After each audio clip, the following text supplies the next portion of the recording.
Hi folks, I'm Lily and this is the Curatorial Knits podcast.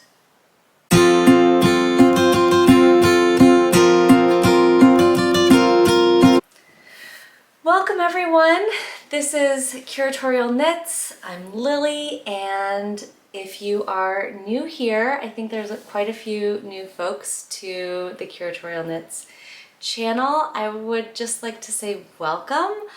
I had a recap episode of everything I knit in circa 2022, and I think it brought a lot of new folks over to this literal corner in Oakland, California, where I sit and knit and then sometimes pull out a camera and sit and talk about knitting and then post it on the internet for thousands of people to watch.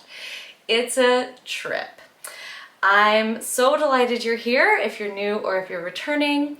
I'm also delighted because even though it is really bright and sunny, it's actually really cold, like at asterisks for California, or for my region of California. In the Sierras, it gets properly chilly, but it is genuinely in the 40s. We woke up and there's frost on all the roofs, and it's one of the few moments I get to pull out my Strathcona sweater.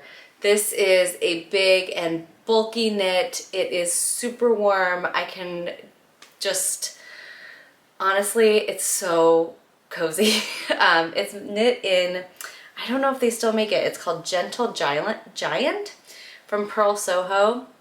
And it is a single but super bulky weight. So it's a super bulky weight single from Purl, Soho, and they have such amazing colors. And I color blocked mine according to a schematic that I found at a really great yarn store that unfortunately is no more, but it was in my hometown of Ojai, California. Had a great yarn store called Cattywampus Crafts, and that's where I really kind of had my knitting renaissance back in 2021. So this was a really fun kind of layout that they had with a different kind of yarn, and they didn't use these colors, but I just really liked the sequencing of the sample. So I'll put a photo here-ish.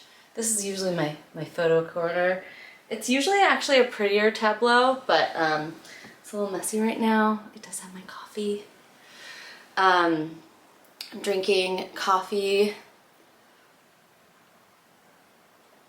and delighted by it. This cup actually I got about a year ago from, what's it called again? Oh, Bed of Roses, which is a beautiful knitting and kind of Scandinavian knitwear aesthetic online retailer. I guess that's the best way to describe it. Her stuff is beautiful, and I was influenced by a little Instagram post that she had about a year ago, and I just went right on and bought a cup and I think some stitch holders too. So anyway, lots going on. Official name change happened. We talked about it in my circa 2022 video, but I was, just to kind of get everybody up to speed, I was approached by a online yarn retailer that they, had a copyright on the word untangled. And I went through a little bit of research and just decided that it was, not worth any sort of back and forth about it. My husband's an attorney, and I don't know, man. Sometimes you just gotta let things happen. So I'm really happy with this new name for our space, and I don't have anything for sale. This isn't a commercial platform, but you never know. And I'm also really just super happy to combine these two sides of myself. So I am an art curator as my profession. I got my, undergraduate and master's degrees in art history, started a PhD in art history, and then started working for art galleries. I then went to an art museum and worked there for about 8 years, and I'm now back in an art gallery setting in San Francisco. And I do think that that background informs a lot of what I talk about and am interested in with knitting. So it just made sense to me to add that into the description of what I do here on this podcast. So I guess without further ado, I already talked about what I'm wearing. My Gentle Giant Strathcona. I do really love it, and I'll link the pattern and yarn, and if I can find it, the Cattywampus post as well about their color blocking, because I do think it really livens up the piece and creates a lot of visual interest. And you know me, I love a good color combo. I love a stripe. I'm here for it. And that's gonna come up later as we go through some of these whips. So I guess I should get into finished objects. The first thing, you guys, I made a hat. Isn't it cute? I'm so happy with it. I have not made a non-garment knit in about a year since my last hat. So this was really fun. I was influenced directly by Bloom and Create. Made this lovely Chelsie toque, and again, I'll place all the information where you can find it in the description below. It is kind of lacy, cabley goodness. And if you find a mistake, guess what? You're right. I completely misread the chart.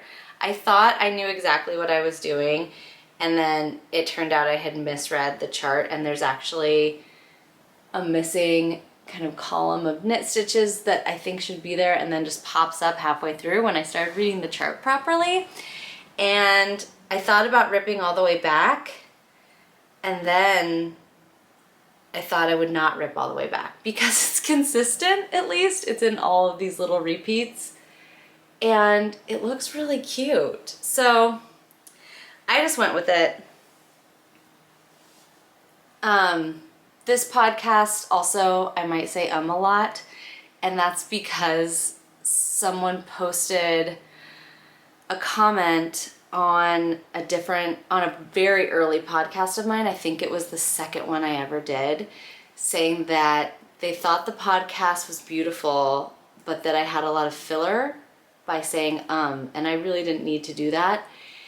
And I will say it kind of like burrowed into my brain, and now I have restarted this podcast 4 different times because I was so worried about saying and I do say it. I think I'm better than I used to be. If you are someone who started at the very beginning, please tell me I'm better. I think I'm better, but that's just where we are. I decided to let this one keep rolling, even though I am sure that I am not as articulate as I could be.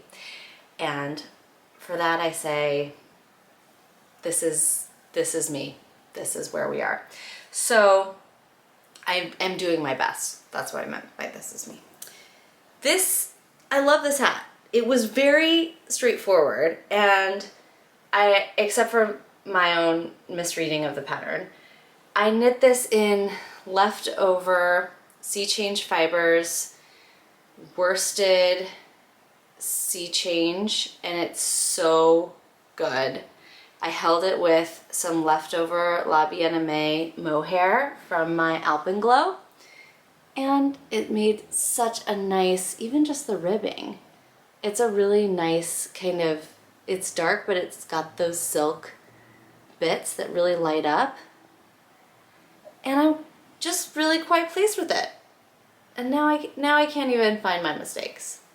So I'm just not even gonna worry about it. Yeah, she looks great. And it was so fast.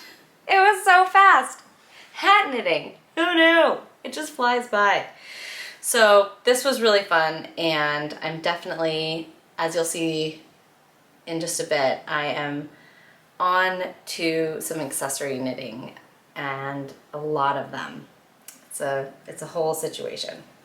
So next up, FOs, I finished my Woodward from Ready Set Raglan from Pom Pom magazine. This is so soft. It's also really drapey. I was not expecting it to kind of move so well, but it really does. And here's that really awesome heathered marl that I got by using the Explorer Knits and Fibers. This is their DK, Rockies DK in the colorway Glacial Melt, held with the Suri Alpaca in the colorway Killarney Park. And it's coming out pretty much there. Here, let's see if we can get more light on it. There we go.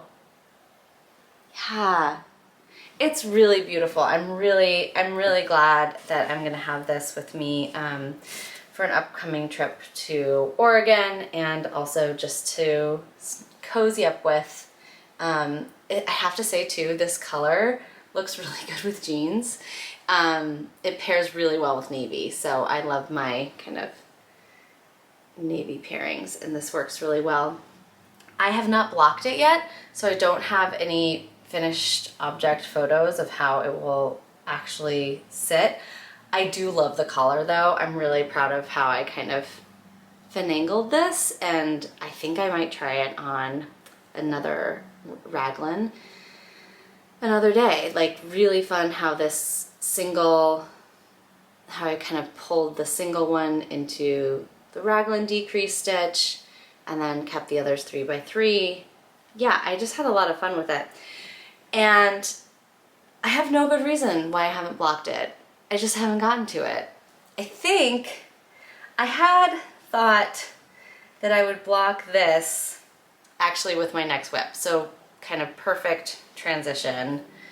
I'll go from this to, this is, backwards, sorry. This is the Azucena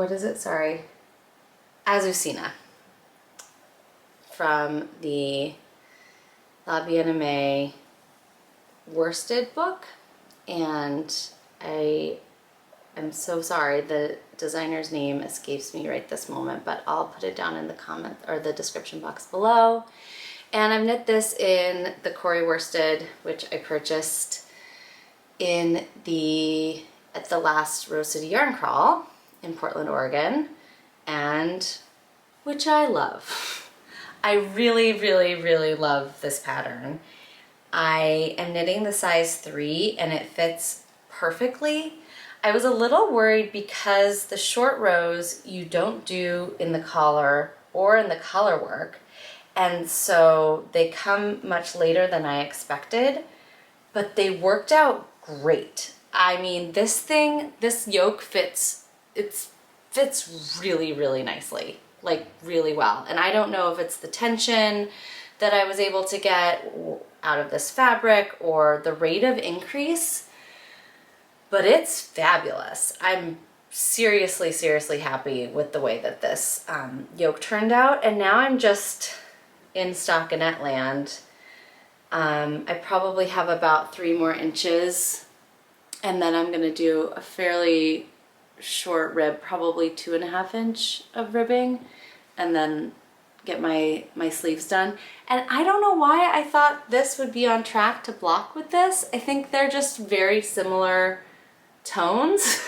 And so in my head, I thought they'd block together. I don't know. Not really sure how that was supposed to go.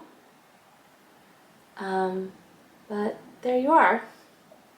And I'm really hoping I can finish this for next month's trip to Portland as well.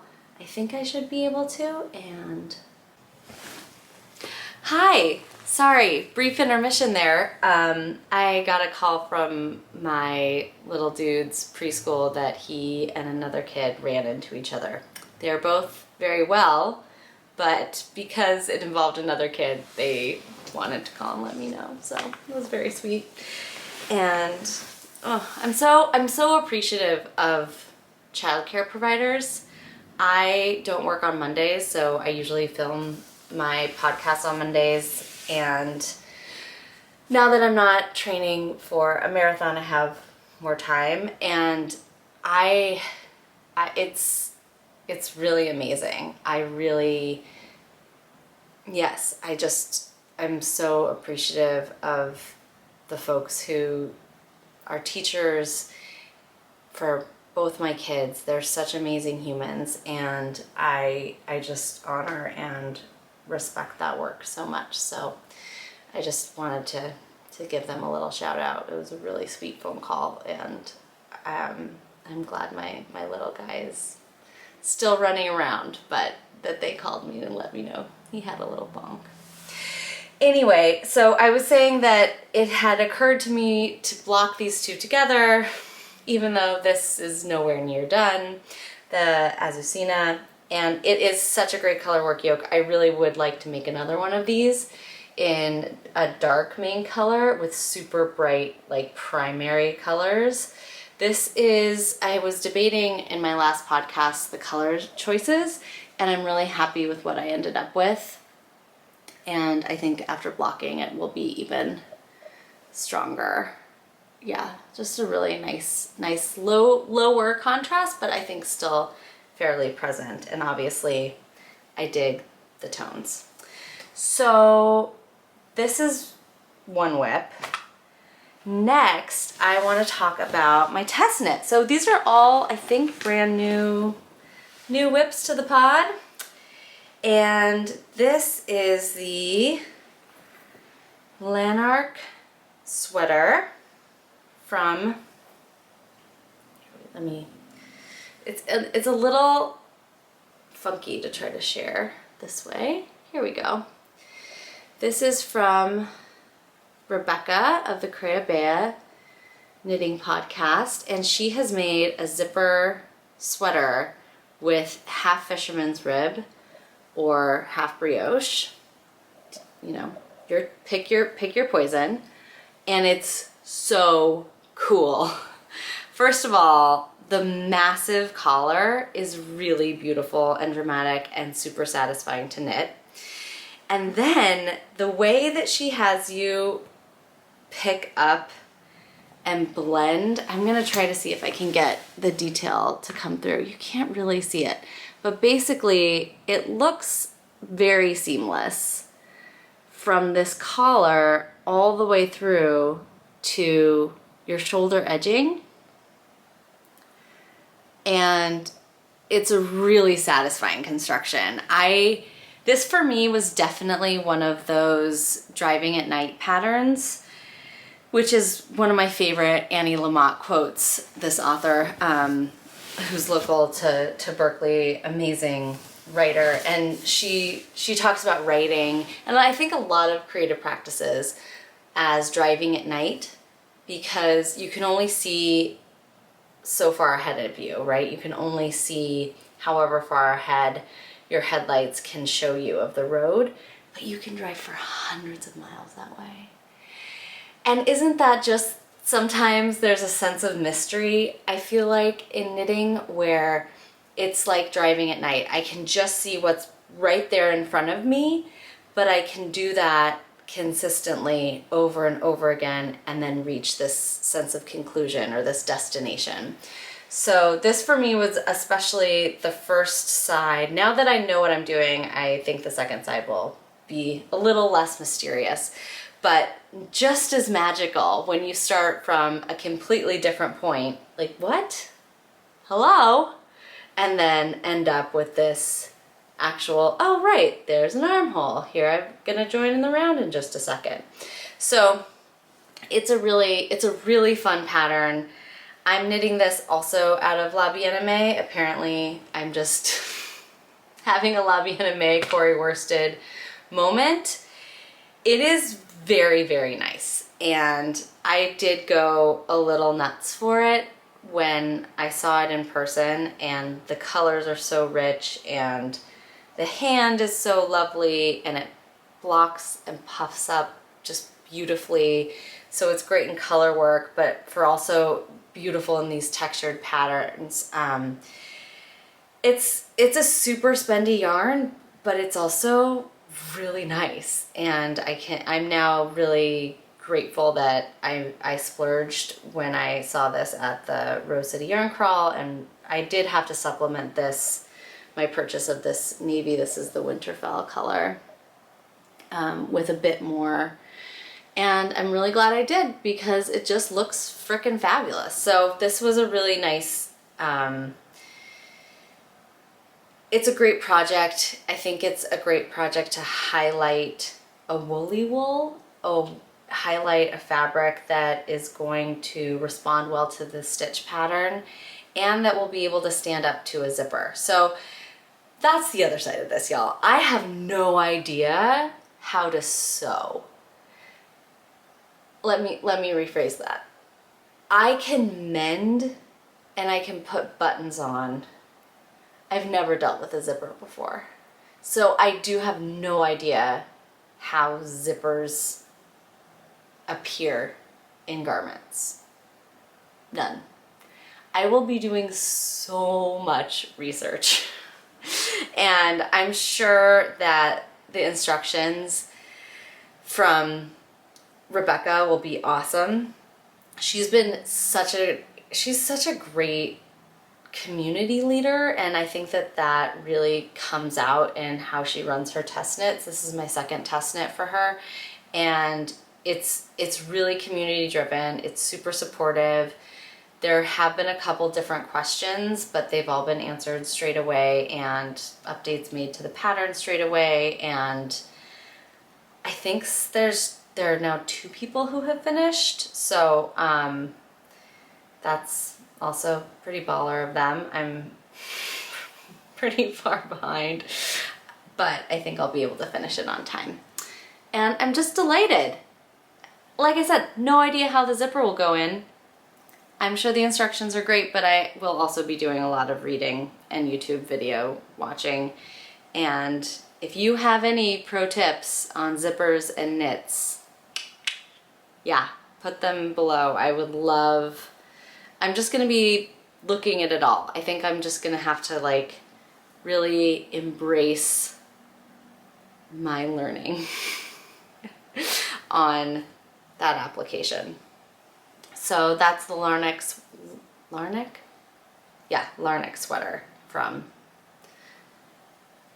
Rebecca, the Creabea.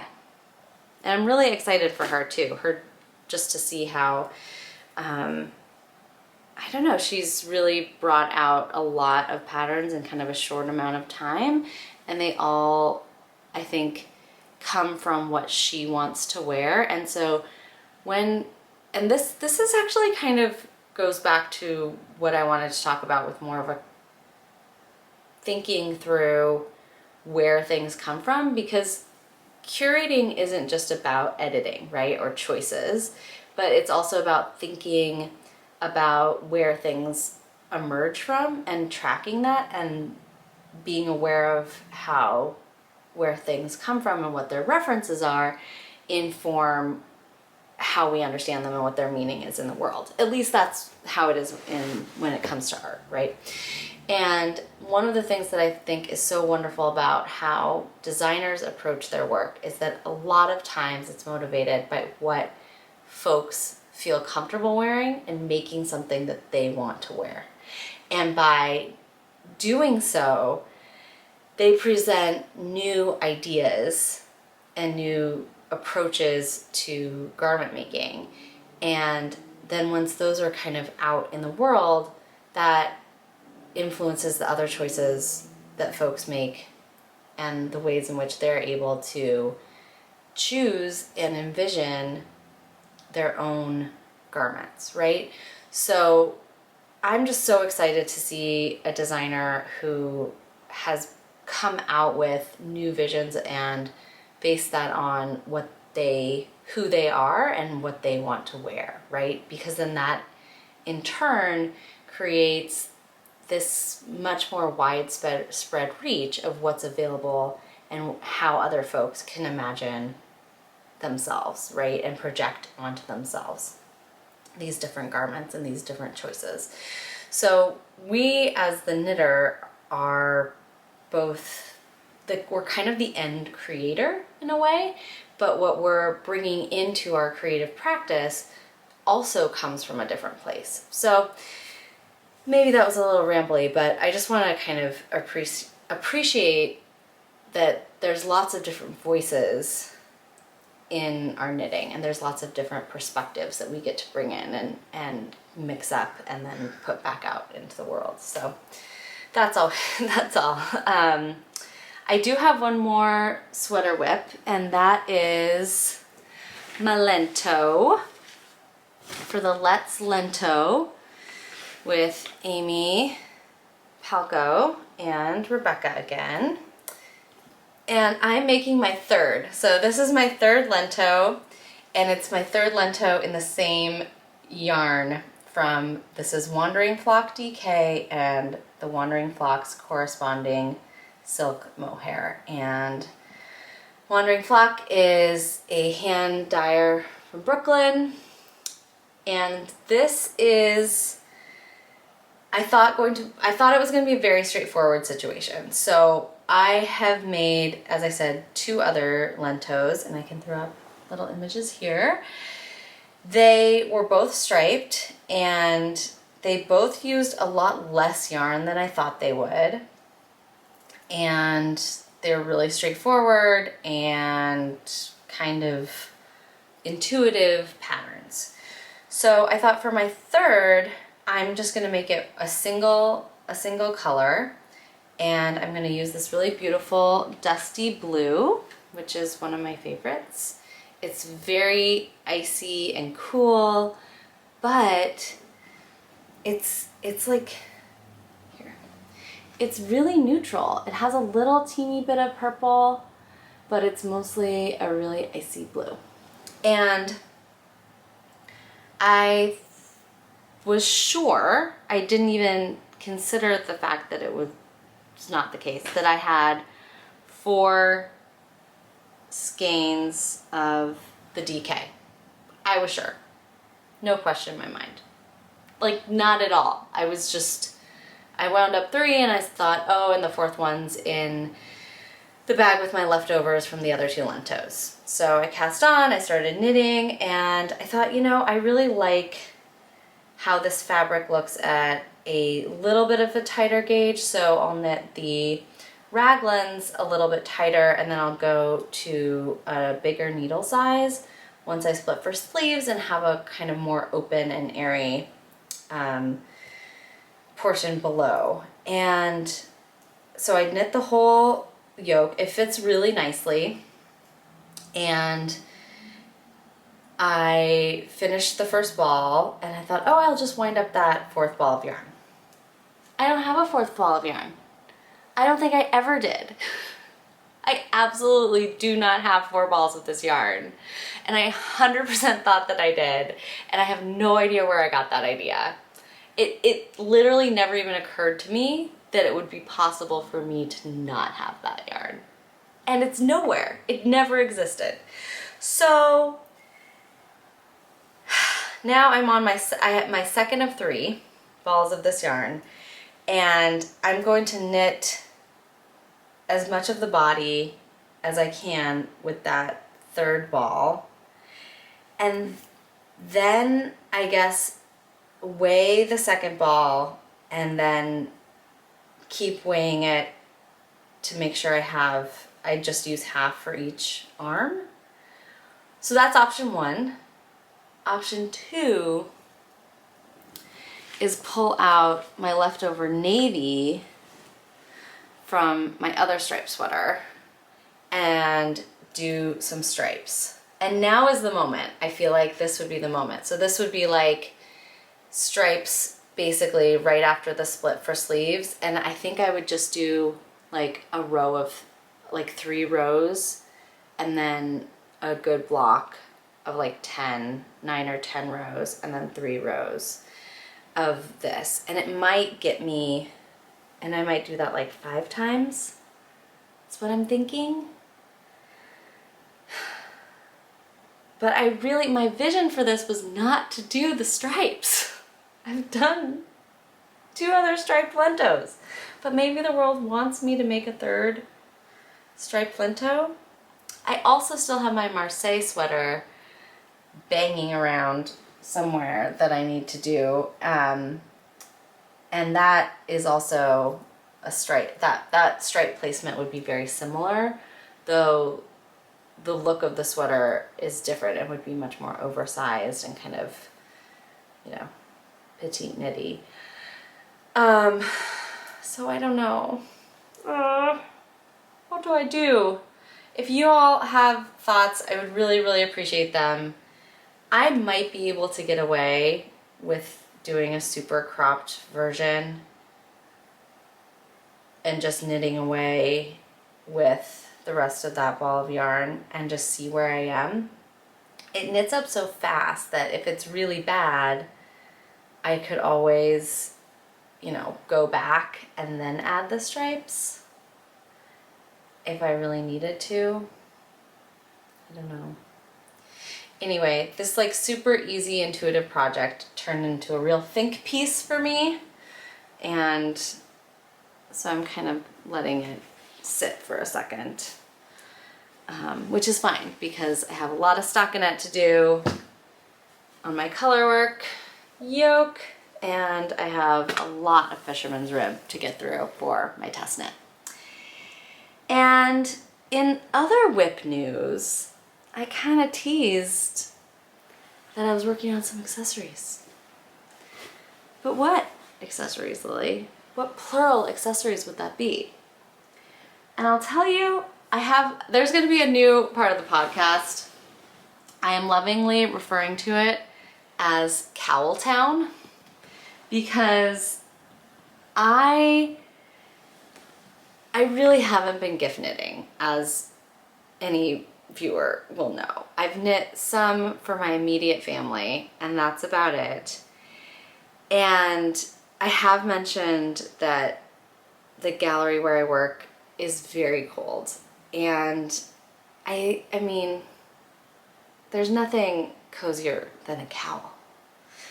So I put together a whole bag of yarn that is scraps from other projects, some of which is not like a scrap, it's like full skeins, a couple random skeins that I bought and loved and then decided did not go with anything I planned to knit, or there's a couple things in here from an abandoned project, and I'm gonna be making cowls for all my coworkers this year. And they will be, I did take inspiration from the Saturday Shrug from Caddy Jack's Knits, and I thought that would be a really good rubric to use. The only thing is that the actual kind of pulled down version, I just don't think is very applicable to, frankly, the folks I work with. I think they'd be much more receptive to a straight up cowl. So this is the really fun part, because putting together all these different marls and color combinations has been really, really fun. So I won't talk you through all of them, of course, because this is like a giant, giant bag, but I've already finished one, and then I have a few others, 2 others that I've started, and there's some really fun options. Sorry, coffee break. So the one that started it all, isn't this so cool? So, oh here, nothing has been blocked, no ends have been woven in. This is really just like a proof of concept. So I have mystery cool yellow yarn.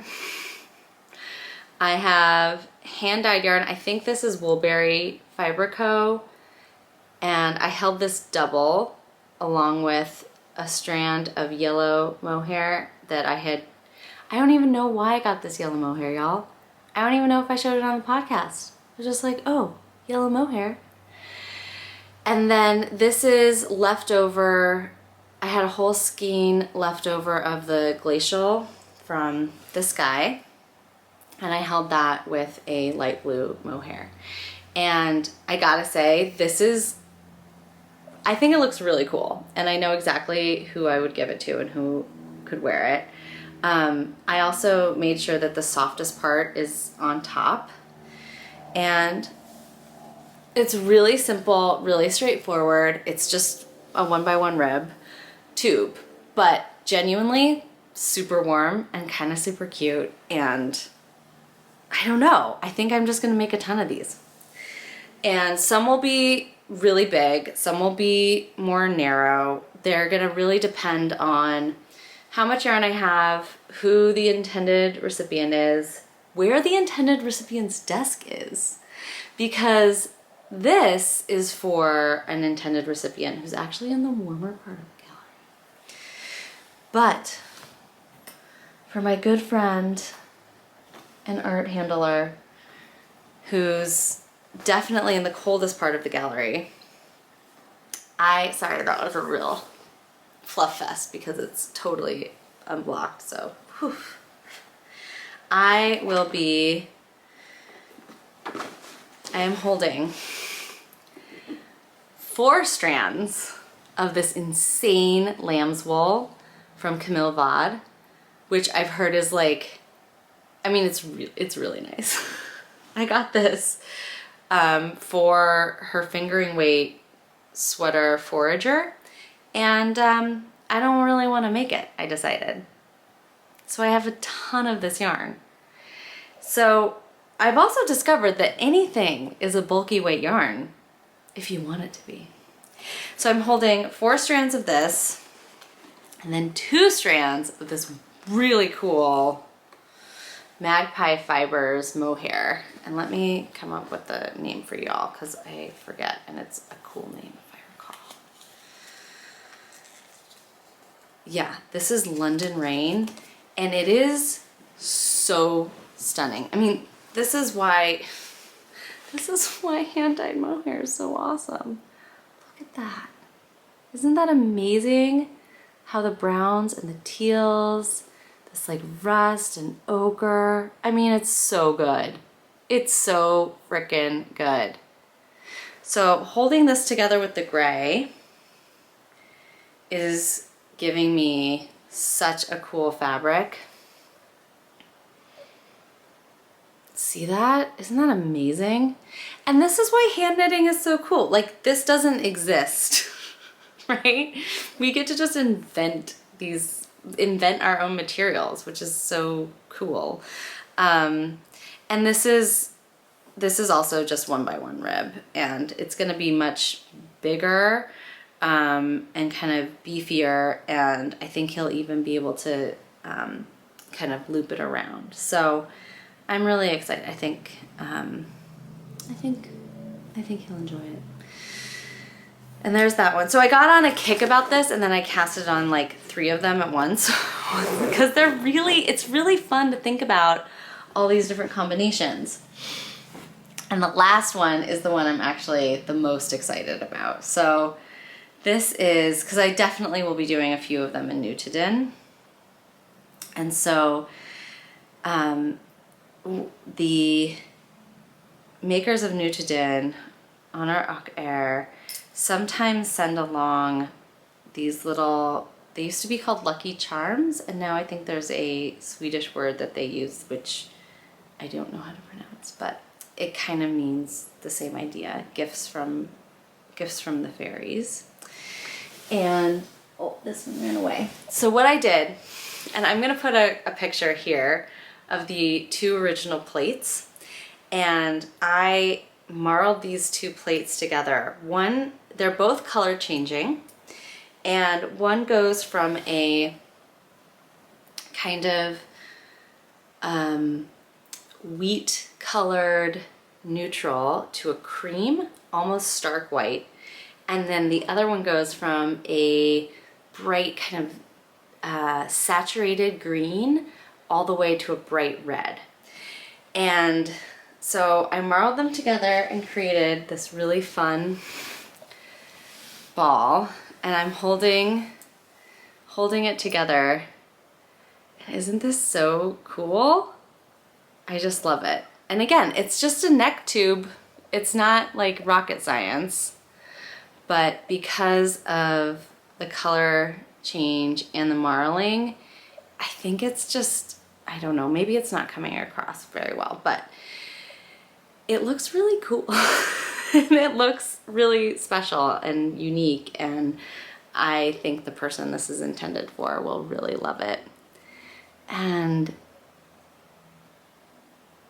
what's cool too is that both colors are color changing, and they're color changing at the same rate, right? Because they were the same size plates. So I think it'll be more impressive maybe when I get to the green and it's all done. But it's just been really, really fun to work on these. And yeah, it's nice too to have some like truly mindless knitting, like rib, just go for it. And that's just been kind of a joy. So of course, once I had plans for all of my co-workers and got, you know, really excited about those, I still had some in this giant pile, and then I was like, oh, I need to make one for another friend, and you know, so now I just have this great bag, this great like resource. I'm gonna do one of them in this and this stripe together. This is gonna be for our photographer. I think he's gonna love it, and he'll wear it all the time, which is kind of fun. And then another one of my coworkers, I'm gonna use, this is the Todd from Lamb and Kid. It's so sumptuous. Oh, look at that, so nice. Le Cashmere. And I am going to do hers with a spin cycle. And I don't know, I might just stripe the spin cycle, which I know nobody really does, or maybe I'll just pick a like very simple color work pattern for that. And so that will be really fun. And this is left over from my Great Gingham. And then another one, the other Lamb and Kid Todd, and again, this is cashmere and yak. I mean, there's a reason why it's so lush. I'm going to be holding this with the soft silk mohair, dusty artichoke. I'm going to do a really simple, pretty call. Them. And then, what was the other one? There's like a lot. I shouldn't really like get in the weeds too much, but anyway, I'm really excited about this project. It's really fun to have these kind of quicker, I mean, they are really quick knits. And I think, yeah, it's just a good way to use some also really precious things in a way that I think will be appreciated. So that's Cowtown. I will do Cowtown updates when appropriate. And I think that'll be really fun. I also have quite a long deadline, I realize, which is a very good thing because I like to plan. And speaking of planning, how should I do this? Speaking of planning, I am still committed to not buying yarn online this year. And so far so good. I have a plan to buy some online, I think, but I'll talk about that next time. it's an exception to the rule. I have one planned exception to the rule. But I also have some plans that I can start maybe crowdsourcing ideas from you all and thinking through, because I do have 2 projects that I really want to purchase yarn for in person at the Rose City Yarn Crawl. So the Rose City Yarn Crawl is a fiber event in Portland, Oregon that happens every February. I went for the first time last year with my mom. My brother lives in Portland. I love visiting Portland, and it was just a delight. It was really sweet. It's a great way to support local businesses, and it was just a great getaway to connect with my mom. And so we're going again this year, and I have three projects that I want to be looking for yarn to complete. One is the Guernsey Genser. So while I did not have yarn acquisitions, I did purchase this pattern book, and technically you had to order yarn to get the book, and I had already ordered some yarn for another some Sanduskarn mohair for another project that they couldn't send to me last year, but they had it in stock, so I was able to get this book and that yarn. But again, like, maybe this, I don't count that because I had technically purchased it last year. It just came this year. It's, and I might have even shown it to you. Basically, it's the super, super green, I forget what it's called, I'll say in here. It's this really bright green, and it was really fun. And I wanted to get it to make the Marseille sweater to hold with that hand-dyed Marseille, or the hand-dyed green yarn that I got at Rhinebeck. And I'll post the corresponding video for all the details so you guys can see that down below. In any case, that's how I was able to score this book. I believe that, so the pattern I'd like to make in it is called the Guernsey Genser. And here's a photograph of it. Inga from Knitting Traditions made one, and I think she made hers out of Nutidin. And she also made this mohair sweater, which I also want to make. That's the Jewels sweater, and I have the yarn for that. But the piece I want to make is this Guernsey Genser. It is very similar to the Ingrid sweater by Petite Knit, but I really like, frankly, I like this one better. And I saw the version that another podcaster made, Anna, and I'll link to her below. And she talked about it last summer, and she made it in a cream color. I believe that she used repurposed yarn, but I would really like to have, I really liked this version of it versus the Ingrid sweater by Petite Knit. I just think it's really simple, and I liked the idea of the eyelets on the Petite Knit version, or the Petite Knit Ingrid, that is, but I think that eyelets on a sweater this kind of substantial in an Arrran weight yarn just kind of doesn't make sense. So I would like it in a color similar to this, a very cool off-white. And so the Sanduskarn color is Putty, I believe, but I'm also really open to a more nuanced off-white as long as it's on the cooler side. So I'm going to be looking for that yarn while I'm in Portland to do this sweater. I'm really excited about it. I am also going to be looking at in person some Spin Cycle Dream State. So I I think I might have mentioned, sorry for that crackling. Let me find the swatch. I thought I got it out. I think I was swatching for my test knit, the Lanark sweater.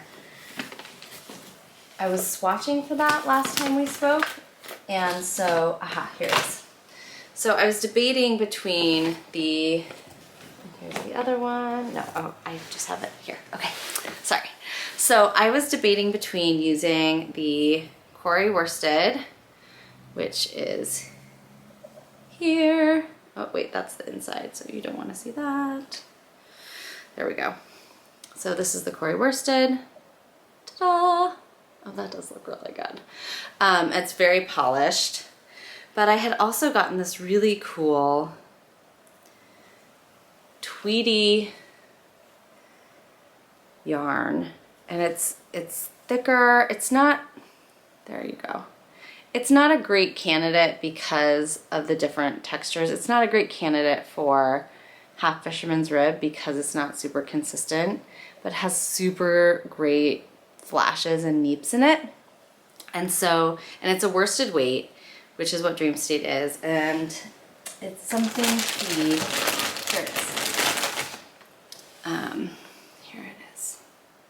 Da, da, da, da.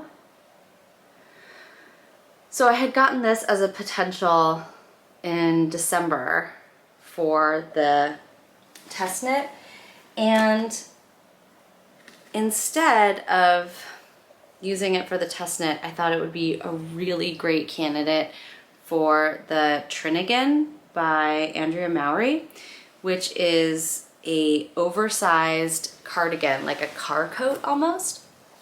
And she uses Trin, which is the new Spin Cycle base, which is a worsted weight base, with Dream State. And I just think that the variegation here would be really beautiful with some Dream State. So I'm gonna bring this swatch with me to Portland, and look, there's lots of different spots in Portland that carry Dream State, and a few of the local yarn stores there also have their own versions, their own, you know, what's it called? Sorry. Signature blends, so, or exclusive colorways. So I think it'd be really fun to find a pair for this. And then the last thing I'm going to be looking for is, so basically I have one true like major goal, which is going to be a twigs for this year. I really, really want to make the Twigs Colorwork sweater by Junko Okamoto. I love her patterns. I loved the acorn sweater, and it is a fingering weight colorwork sweater, but I think I can do it.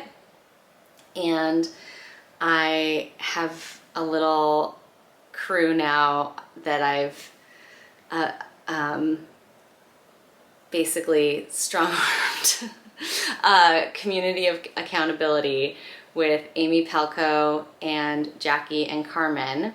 From Aimee Palco's podcast is The Meaningful Stitch, and Jackie and Carmen make Knitting a Good Yarn, another podcast on YouTube, and you should definitely be watching them if you're not. They're amazing. And they had all mentioned at some point potentially making a Twigs this year, and I really need a direct community of accountability to make sure I achieve this. So I messaged them. I said, can we do this together? Please, I need, like, basically I would love to do it with you, but I also need just the support of doing it.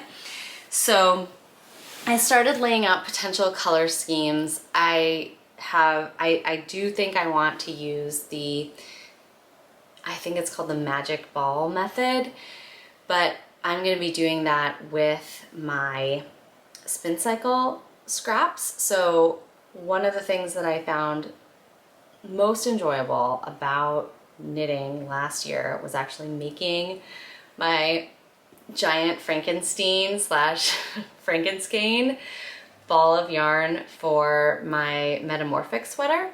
And I'll put a little photo here. And it was so satisfying to make. I had such a good time, and creating that flow of color and thinking about the ways that it would emerge was really fun. And then knitting with that was even more fun to kind of see it all happen. So I would like to do that again for the twigs.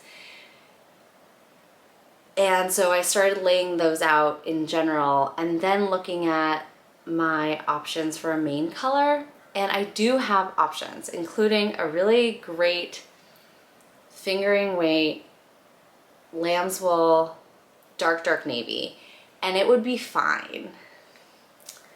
But it wasn't my vision. I really would like to do it with a dark green.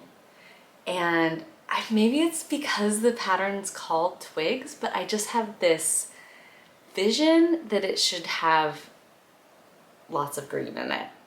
And so I'm gonna be on the lookout for that. But I also have a backup idea. If I don't find anything, I probably will be making a yarn order for my 40th birthday, because I would like, my plan is to cast on the twigs for my birthday, and I'm very excited about that. Okay, that was plans / acquisitions. We went through my whips. We did what I'm wearing. We did finish objects. A little bit of kind of newsiness. Next, in 2 weeks, will be my podiversary. So I posted my first podcast on February 14th of 2022. And so I think to commemorate that, I was thinking we would do a giveaway. And so I'll have a bunch of details about that next time. And I was also thinking I might do an Ask Me Anything. So if you have any questions about knitting, about art stuff, about living in the Bay Area, about, I don't know, just training for a marathon and knitting, if you figured out a way to run and knit at the same time, love to know that. Anyway, yes, so next time I will be filming. I'll have a general update. I will announce a prize for a first anniversary giveaway, and I will also be answering some questions. If you have any, please leave them in the comments below. Or you can always DM me too on Instagram. I really love connecting with people there. If you have any questions about my projects and I have not put them in Ravelry yet, which is quite a few, feel free to reach out. Someone messaged me just the other day about how I marled one of my other lentos to do the stripes for it. I'm more than happy to engage and yeah, tell you anything you want to know. But if it's a more general question, you can leave it in the comments below or DM me on Instagram. My handle is Lily_curatorial_knits, and I will include that in the little chat that we do next time for my podiversary. That is about it. This was great. This was really fun. I really like having the time to do this on Mondays again. I loved training for the marathon, but I'm pretty glad it's over. If you didn't see it on Instagram in my stories, I had an amazing race. It was so much fun. I'm so glad I did it. I felt super well prepared. I felt like I had done a great job with my nutrition and with my training, and I never hit the wall. I felt really strong all the way to the finish. I had a negative split, which means I started out a lot slower than I ended. And yeah, I recommend it, especially if it's a goal. I think that one of the things I took away from the experience most is you kind of can do a lot of things that you set your mind to. You really can. I mean, I hadn't run more than 4 miles since my daughter was born up until August of last year. And I ran 5 miles and I thought, oh, there's no way I'm gonna run a marathon in January. Oh, there's absolutely no way. But I trusted the process. I just kept doing what I had outlined and trained, had in my training calendar. And I absolutely did it. And it was not impossible. And that mental shift, I feel like, is something I really want to carry with me into this next decade, and to think of my 40s as also a time where I can surprise myself, I can learn more about myself, and yeah, so that's kind of a larger intention. I am about to run out of batteries, so I'm gonna say goodbye. I'm gonna say thank you so much for watching. Thank you for inserting yourself into the world with what you make and what you say and who you are. Bye bye.